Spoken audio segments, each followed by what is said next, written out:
Greetings and salutations, everybody. My name is Karin, and I am the teen librarian at Crystal Lake Public Library. And welcome to our second YA Spotlight.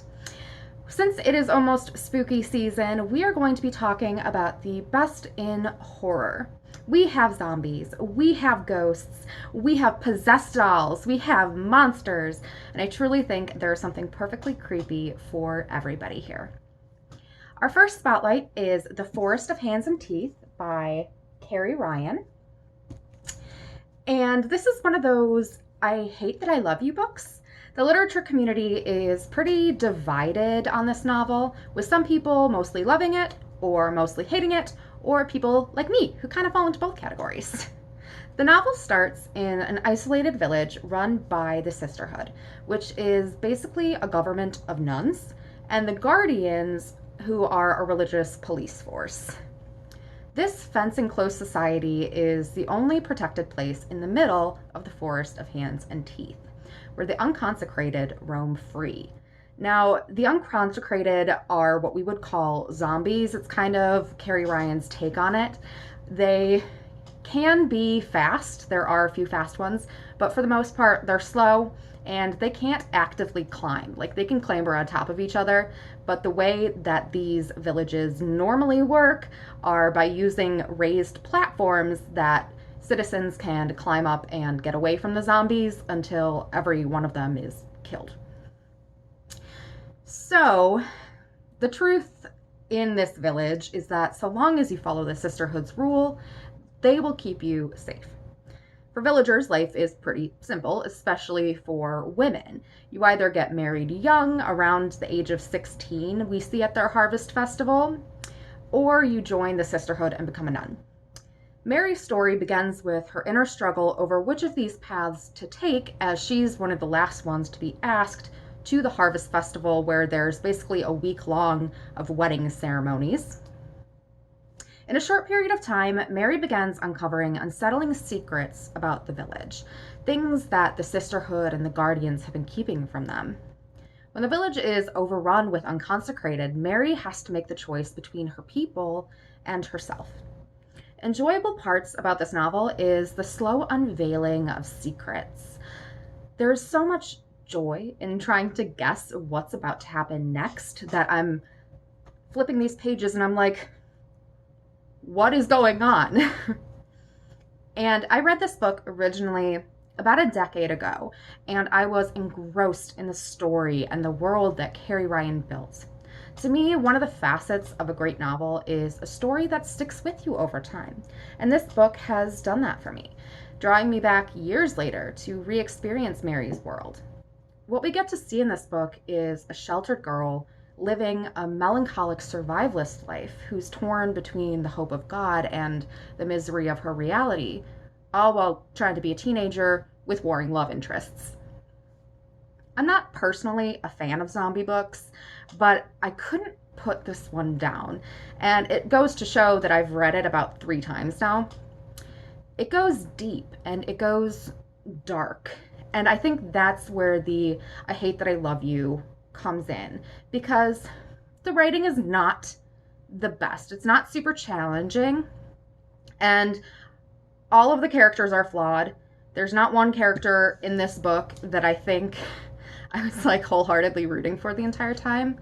But the fact that everyone is so flawed is kind of what makes it great, because it's so realistic. You get to watch the slow descent into madness and mistrust through the eyes of a very real and very flawed protagonist. And I recommend this for people who either can't get enough of zombies, or people who love reading books that make you think about what you would do in that situation. Like, what's your zombie plan? So that is The Forest of Hands and Teeth by Karin Ryan. Speaking of dark descents, our second spotlight is The Dark Descent of Elizabeth Frankenstein, and this is by Kiersten White. This is a female retelling of Mary Shelley's Frankenstein, and it is simply phenomenal. I think I finished this one in about 3 days, which is relatively fast for me. Before talking about this book, it is necessary, however, to talk about its predecessor. And Kirsten White's author's note does a great job of showing why this novel is so important. You see, Mary Shelley wrote Frankenstein on a dare. One of the most well known novels in history was written by a teenage girl who was told by a teenage boy, "I bet you won't." Which not only says a lot about a woman's place 200 years ago, but also why this book needed a female protagonist. Even in Mary Shelley's preface in Frankenstein, she gives all of the credit to her husband and Lord Byron, who is the one who dared her, for the novel existing in the first place, even though she's the genius who actually sat down and wrote it. Kirsten White takes that story and drags the women into the foreground, showing us their movement within this world. And that's where she gets her story. Elizabeth Lavenza is a hungry, bruised, almost homeless little girl who is taken in by the Frankensteins and given to their son Victor as a present. Her whole purpose in life is to be Victor Frankenstein's friend, but this friendship is anything but normal. Victor has dark desires and is generally standoffish. He doesn't really know how to act around people. Elizabeth's place is to teach him how to pass as normal in society and to curb his more violent urges. Having a roof over her head and clothes on her back is dependent on indulging every whim of a temperamental and dangerous boy who considers her his property. Well, her only goal is to stay alive at any and all costs. She has to answer for the intelligent and nefarious monster she helped create by teaching Victor how to mask his true nature so he gets away with all of this dark stuff. This novel is satisfyingly dark and explores who the true monster in Frankenstein is. Hint, it's not the monster's creation. My favorite aspect of Dark Descent is the moral ambiguity that you get to experience through Elizabeth's eyes, being the companion of this tortured genius. The master manipulations White takes us on is spellbinding. I would recommend this for those who enjoy psychologically dark characters that expose the sadism of the human soul. Our last spotlight is kind of a two-parter: The Girl from the Well and The Suffering. Both of these are by Rin Chupeco, and they are part of a series. My review is going to be focused mostly on The Suffering. Funny thing, I grabbed it because of the title and because of the description, and I didn't originally know it was a sequel. I was able to read it without any massive questions, and then found out that it had a predecessor, which answers all of those questions. So I will have to reread them in order eventually, but they were so great I don't mind doing that at all. I found this book to be so deliciously creepy, but both books do offer quite a bit of fright factor or freak factor.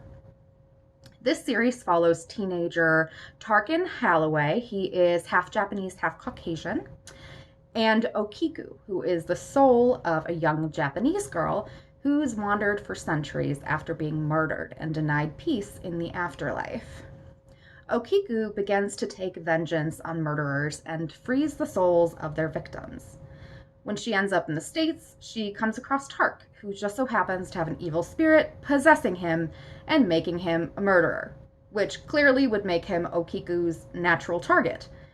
But he's done everything in his power to keep the spirits at bay, even going so far as to carve special tattoos into his skin to try and keep it from making him murder anybody else. So The Girl from the Well focuses on Tark and Okiku's relationship, as she tries to free him of the malevolent spirit without killing him in the process. And this journey takes the pair to Japan, where readers get to experience the world of Japanese Shinto exorcisms. The Suffering continues the journey of this unlikely pair. The spirits have become restless, and even Okiku is feeling the urge to kill, ending in a teenager at a party being found dead in a shed. When word reaches Tark that an old friend is in trouble, the duo ends up traveling to Aokigahara, otherwise known as the Suicide Forest. His teacher of Shinto exorcism, Kagura, and a ghost hunting film crew have been swallowed up by the forest, and rescue missions have thus proven pointless. Tark and Okiku must brave the suicide forest and uncover the cause of this spiritual unrest. I binged these books in 2 days and could not put them down. Let me tell you, reading in the middle of the night, not the best thing, especially with horror. But there are some serious The Grudge vibes happening here, along with a little bit of supernatural ghost hunting flair, which I very much enjoyed. And something that Rin Chupeco uses flawlessly is Japanese horror tropes. You get a strong sense of the wounded warrior girl saving the only worthy boy, and this deep connection that goes so much further than romance. It's connection that survived trauma, but it also shows the aftermath of that trauma and how they work together to get through it. So, of course, there are also simple good and evil dichotomies you see throughout the series that are really just icing on the cake. You could skim both novels and still come away feeling completely satisfied. But if you look deeper into the meanings, you realize that it's just layer upon layer of detail, especially when it comes to Japanese history and Shinto rituals. There's an abundance of creepy possessed dolls, magical trees, terrifying ghouls, and vividly described gore. It is the perfect book to read in the dark during a thunderstorm when you're home alone, preferably on Halloween. And I personally found myself alternating between like cringing and crying from the devastation you experience through these characters. I would recommend this series to anybody who, like me, has become desensitized to horror, because this really takes first place in the freak factor and just the scary elements overall. I have not read a book that has made me actually kind of scared of ghosts in a really long time. So this series definitely did it for me. Now for a couple of honorable mentions. For those of you who have ever wanted to read a script from the show Supernatural, Anna Dressed in Blood by Kendare Blake is the book for you.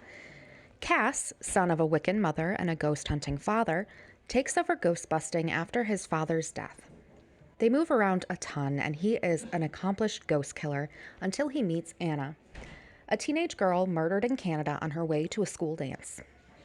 Since her death in 1958, she has murdered dozens of people, and Cass is out to get her.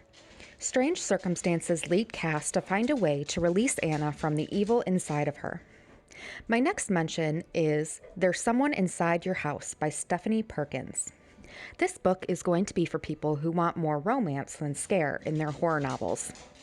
We get to follow Makani Young, who is interracial and living in landlocked Nebraska. When teens at her high school die in a series of gruesome murders, Makani realizes she has to face the darkness from her own past before they find the killer. My last honorable mention goes out to A Monster Calls by Patrick Ness. This one is going to be for my middle graders, as the writing is a bit more simple but still packs an enormous punch.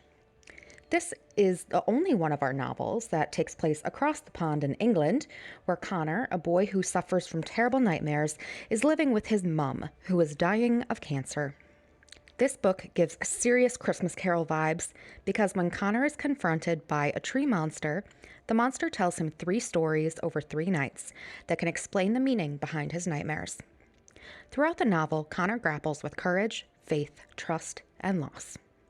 That's it for this month's YA Spotlight. I hope you find one of these great books to your liking. Have a great spooky season. And from all of us here at CLPL, have a great day.